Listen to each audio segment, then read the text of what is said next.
Get on campus, man. So get on campus, right? Hold on. So this is funny. So get on campus. Once again, I don't know really. I'm thinking I'm the best guy. I get on campus, there's another running back that's committed that's a 5-star. I'm like, hold on, I didn't know he had a 5-star coming in with me. And, his name was, Coker, and then we had Arian Foster on the bench and Gerald Ridge back, and I'm like, we kind of got a squad over here. So I get there, and there's actually, a whole group of 5 tailbacks already in the stable, but,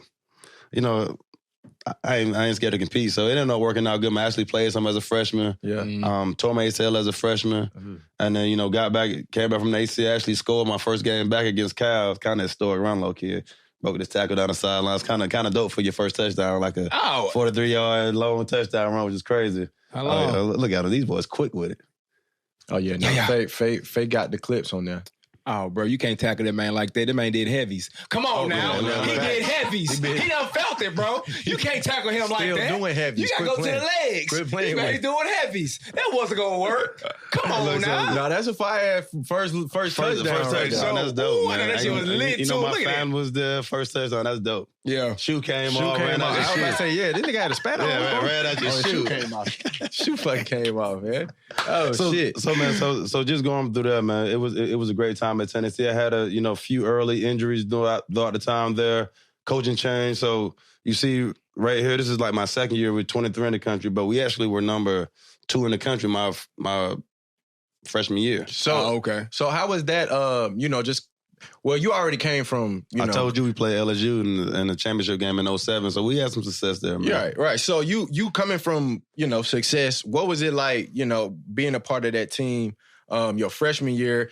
Of course, you had the injury, but like being able to see the culture there and kind of get immersed in, what Tennessee football is. How was that for you? Especially being a part of that room that you was a part of with all the backs there. So that's man. There's still some great teammates, guys that I still talk to this day. So just some of the older guys that help, man. You as a freshman, sometimes I didn't have a car to my second year, so I didn't have a car. I remember just the guys like David Yancey, would come through and, pick you up and take you to the grocery store, just different small things like that. Mm-hmm. But then also, man, our team was loaded. We had, over 30 NFL players in the next, 3 years on that team. Yeah. So team was loaded. It was crazy to me just seeing the third team guys, like how good they were. And just seeing that, and then me actually being the guy that can get out there and play during that time, that was kind of dope as a freshman. Mm-hmm. And then just seeing the tradition of Tennessee, the Vol walk, the stands, how they tailgate all the time. So I'm from North Carolina. So the SEC, I ain't like the SEC. I thought the SEC, man, all they do is play defense. They ain't scoring no points. Right. That's what I used to think back in the day. Right. So just me like being immersed in that and getting to feel the SEC, man, I thought it was dope. And it was a great college experience. My little brother went to UNC, but he would come back. He's 2 years younger than me, so he would come to Tennessee all the time. Right. Yeah, come to games like before he went to college and even during his college career. And I got a cousin in NC State. They both loved it as well during that time.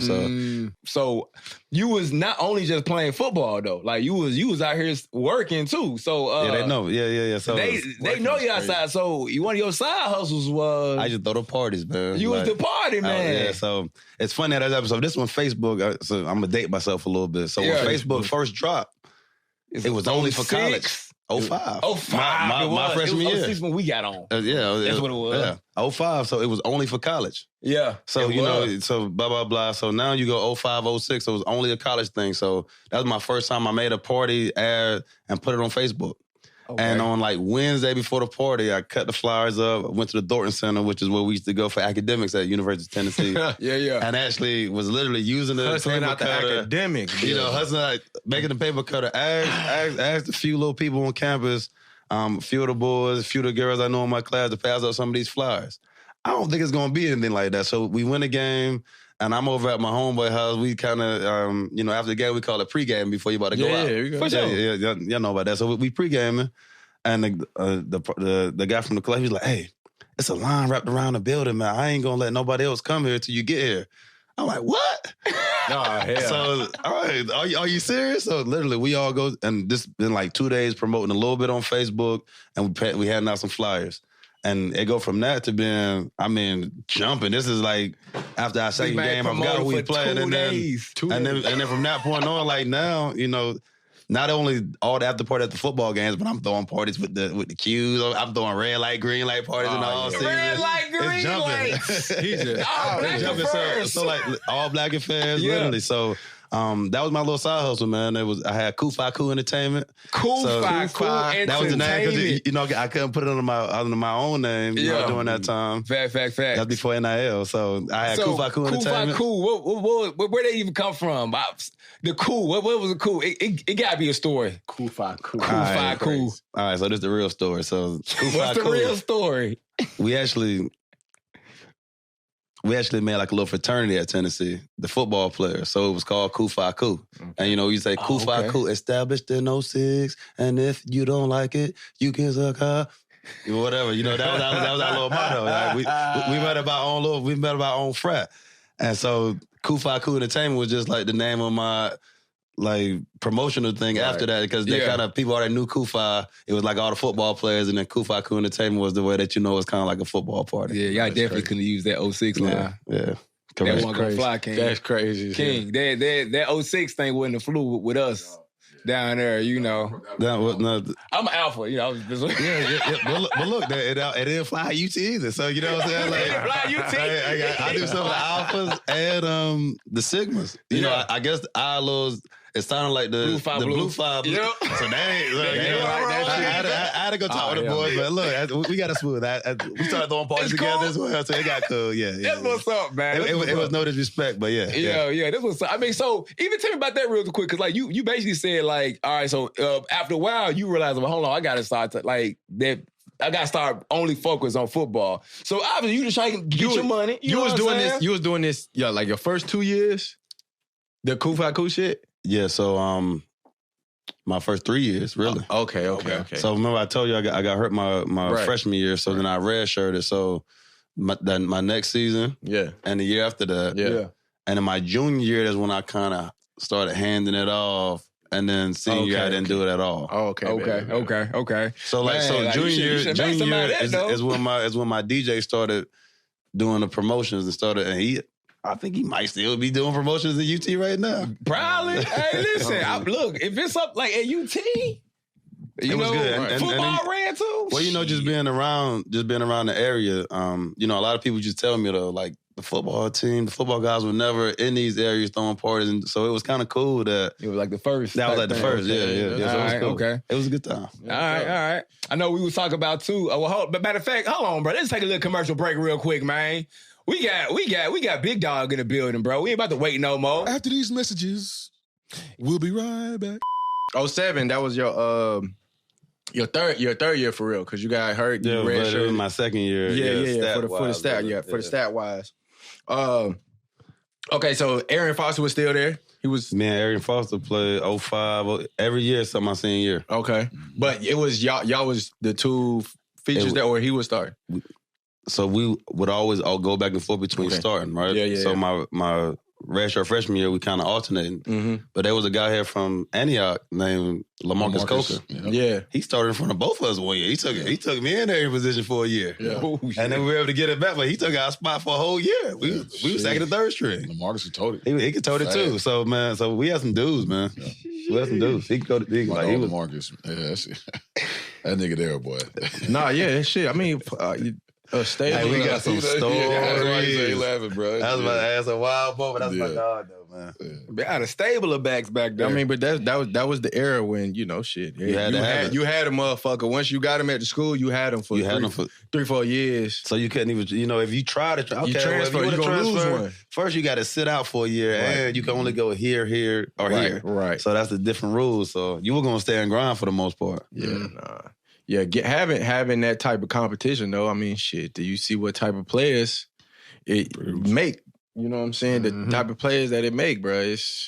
It's really sad that it's not like that anymore, because it's like you don't really get the growing pains of having to, you know, get a little playing time here, but well, shit, I might get a start, but shit, buddy might pop off, or whatever the situation might be. Like, it's tough. They run from that now. Yeah, so you don't get that anymore, because now if you're the freshman, you know, and freshman, you can develop and grind and actually grow in your position. You don't have. You don't have to. I don't know. Maybe King started as a freshman, but most of us didn't start as a freshman. In the SEC, boy, to start as a freshman? I don't know where it started where you have to start as a freshman or I'm going. Develop, man. Like, pick your school for the development of what you're going to do. And sometimes I had to grind a little bit. No, facts. I mean, shit, I look, wanted to be a DB. Okay, bet. LSU give me the best shot. Shit, I'm thinking, hell yeah, boy, I'm going to be in there next year. Balling, just like Tyron. I get to school, I'm like, damn. Well, that nigga cold. Yeah. That nigga cold too. LSU had dogs too. There's some real niggas here. Damn, I'm probably not gonna play this year. I know I'm not gonna play this year. I know I'm not playing this year. Let me go. Oh shit. Yeah, shit. We talking about college football. I got to get me a little win somewhere because my team been in shambles. Shit, y'all played us in the SEC championship. Yeah, and we end up getting a dub. We got the dub on the way to his natty, but I was actually hurt my ankle in this game, so I didn't even play. Oh, damn. So you got hurt earlier in the game? No, I got hurt against Kentucky, the game before. Oh, shit. We went to like triple overtime with Kentucky, 5 OTs in Kentucky. I remember that. 5 OTs? I didn't play. Yeah, 5 OTs. 5 OTs? Yeah. 5 OTs with Kentucky. Hell. I remember that game. And they was doing, it was the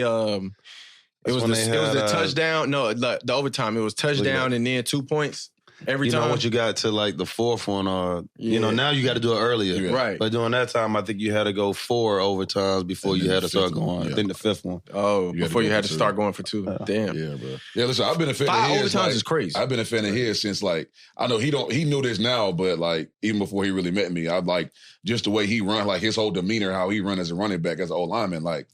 You love blocking for running backs like that. Yeah, you got he makes you want to go out there and go get it, like because he run with the offensive lineman mentality. Mm-hmm. Like I'm running hard, I'm running physical. Y'all give me 6 inches of daylight. I'm gonna make this. Right. We're gonna make this thing go. So like I said, I know some guys that block for him up there. So like, yeah, the way he ran, bro. Yeah, like I'm north and south. Yeah, no arm tackles, nothing. Yeah. What was it like playing in the SEC champ? Because I went as well my first year with LSU, but I redshirted, so I didn't get to play, of course. But shit, you said you got hurt and shit. I just got the same thing as you. You got to see the vibe. Half of it is this team, half. So that was dope. But I didn't get same thing as you, man. It was a great game too. So yeah, playing in Atlanta's fun, bro. Like I said, half the ball is your team, half the ball is the other team. Oh yeah, it's intense. Like the whole lead up, like. A couple days before, like you said, in the day before, it's just a great time. It's a great time, man. Yeah, like it's a well done championship game. But it was. Yeah, y'all had a good game. Yeah, we went, and I just felt like we was in a party because we beat their ass. Oh, okay. We beat Georgia ass. Tyron went crazy in that motherfucker. Boy, I was like, I don't know what the fuck I'm watching right now, but these niggas can't fuck with. Right. Now, the championship was nice, though. Our game was pretty close, man, because that's when Perilou came in and actually won the game. Flynn was the quarterback. He got hurt, and Perilou actually came in and won the game for y'all. Right. Eric Berry was a freshman. He was making plays all over the field early, so. EB. Cool spot. Oh, that's love. Well, shit, man. Damn. Okay, so this was, that was what, your third year? So you got my second year. So you know, 2 more. EB, man, just. So Eric Berry's dad was a running back at Tennessee. So, I knew somewhat of that. And Coach Trooper Taylor, who I said recruited me, recruited EB. Yeah. So I actually hosted him on the visit, man. Like, I hosted EB on the visit. Yeah, that's lit. So 2007, that whole class, that was like another number 1 class at UT. Mm-hmm. Man, I always say I recruited that class. So that was already my first step into coaching because literally all the good recruits, they would all come. I'm still throwing the parties now. I was just about to say, so if you want to come to the mix, you're going to come to my house. So all those guys would always come by, man. So that was kind of cool building that class 2007 with Eric Berry and all those guys. So you said, I heard you say, I know I walked in, you talking about throwing parties. What year did you get to Knoxville? Were you in Knoxville in 05? So was that you that threw that party at the Armory? Y'all had that party that spring? No. The Armory, that was the Q's. That wasn't me. Okay, so I was at that party though. Me too. I was young though. Yeah. I drove up and went to that party because my boy J-Dub knew EB, and then I knew Aaron Sears, and then my boy David Holbert was up there, and then JR. So it's a lot. So 05, so that summer, that's when I didn't start throwing parties to that football season. Okay. But I was at that party. The Army party. Yeah, I went, bro. Had to get just how he was like that. I had a great time. Just for knowing, like I said, knowing, because I got recruited by Tennessee too, and then being from here, I knew a lot of guys that was up there. I used to come, my boy went like, one of my homies I grew up with went to school up there as a regular student. So like whenever I would come back to Nashville. So, man, I didn't know you knew Hobart too. Okay. Yeah, he went to BA with me. Okay. Yeah, look at his little sister played basketball. My little sister, I've known David for a minute. Yeah, that's my dog. Like that's my guy, man, Big Hope. And so I would go to Knoxville, bro, and kick it. And like I said, the party at the Army, bro, had to listen. I didn't do a lot of going to Knoxville, but I went to that party at the Army, bro. Had a great time. Had a great time. Had a great time. That's lit. I like that.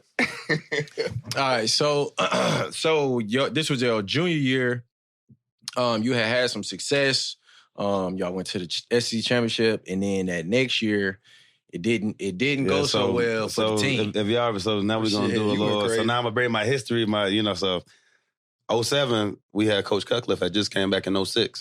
So Coach Cutcliffe had just came back in the mix, offense back rolling. But Coach Sanders had been there, who's another great mentor of mine. He was the head coach at ETSU for the longest after he finished, just recently, but that's a coach that I always was still talk to now throughout my coaching journey. But Coach Cutcliffe came back, so had us rolling.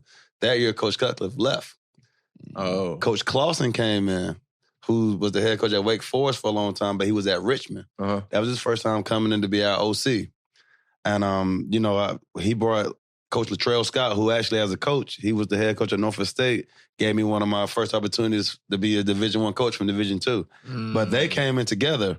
And for whatever reason that year, the offense just didn't click. We had a great defense. I mean, they were giving up like 13 points a game. We were scoring like 12. Boy, so for whatever reason that year, and with so many close games, man. Crazy. But we came in for should have had a great team. We had really good players, but it just didn't work. I mean the scores, 12, they ain't 14. Really putting up a whole lot of points. Score in the defense. And you can see like, okay, well shit. The defense playing well, but shit, at some point, the motherfuckers gonna give up 2 touchdowns, a touchdown or 2 because they tied type shit. So it's like these scores probably wasn't even. No, they weren't. So you see the Wyoming game, that's what got Coach Philip Fulmer fired, man. And that's to me, that set a bad precedent for what's going on in college football right now. Like, that's a legend. I was just when I came to college, he was 89% win percentage, and to fire a coach like that mid-year, that was probably the first time. That I can remember that like that happened. Big name. Like a big name like that. You can't let them finish the season. No, you're right. But we lost and Philip Fulmer can't lose. You're right. And you look, that's a bad loss. But we were in the SEC championship game last year. You can't lose. You brought it. That Wyoming team. That wasn't Josh Allen. No. That wasn't Josh Allen. I got there yet. Look. And that's at home. That's at home. Right? Look, funny story. That's a pay game. We paid them. We paid them a meal to lose. We paid them a couple bands. And before the game, they were kneeling, taking pictures. They were fans. Yeah. They never seen 110,000 stadium before. Right. Yeah, see, and you can't lose that game. You can't. You see, me and Eric were both out the game, which is a perfect storm and then we win the next 2 games. Right. But it was just one of those years, that's ugly. And so you brought it up. New quarterback, all those things it didn't work in our favor.